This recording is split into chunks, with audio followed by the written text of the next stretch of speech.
Distinguished participants, ladies and gentlemen, I'm very grateful that I can share a few thoughts with you from Vienna, Austria, your neighbor, on this important occasion as you look at the post-2015 development agenda.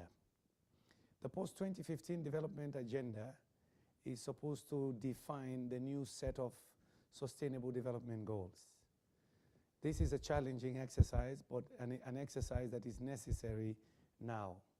We are convinced in this process that you can't achieve sustainable development without access to energy.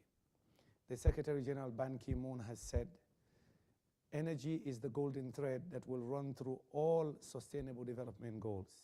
He made that statement in Rio +20 2 years ago. Now, why is this the case?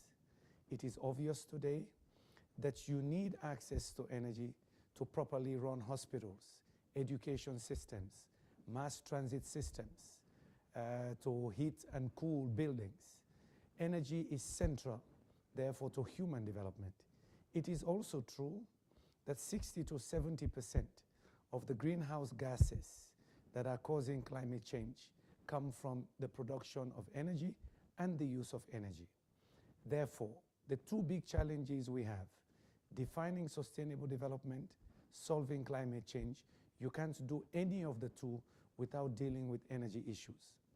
It is for this reason that Secretary General Ban Ki-moon and the President of the World Bank, President Kim, have both decided to lead sustainable energy for all.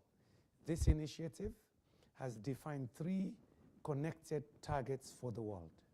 The first one is to achieve universal access to energy, to make energy services available to the 1.3, 1.4 billion people who have no access to electricity. Also, to help the 2.7 billion people who use firewood, charcoal, and animal waste for their primary energy needs for cooking and for heating. Second target is to improve the annual rate of improvement of energy efficiency. In fact, it is to double that rate. If you improve energy efficiency, particularly in the rich countries, you will lower energy demand and you will lower greenhouse gas emissions. Number 3, to double the share of renewable energy in the global energy mix. That last target is important for both rich and poor countries. For poor countries, with decentralized distributive energy, we can help communities gain access to energy quicker.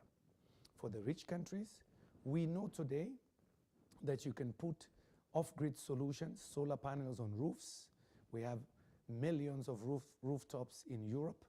You can imagine in Slovenia, consumers of energy can now be producers of energy. The rooftops can produce energy.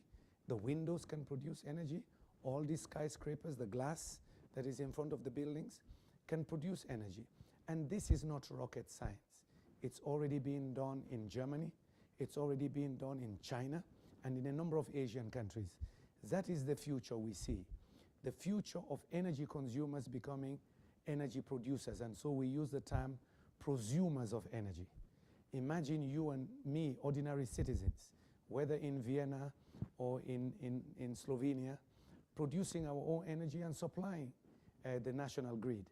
But that makes our environment cleaner, safer, and guess what? We will still be very comfortable. Also, we know that you can immediately have electric cars. There are a number of cities in Oslo, in Vienna now providing subsidies to their citizens to use electric cars and also help them with the charging stations. In other words, you live very comfortably at the same time you help to save the planet. I wish you well in your forum. I hope my few ideas will help you.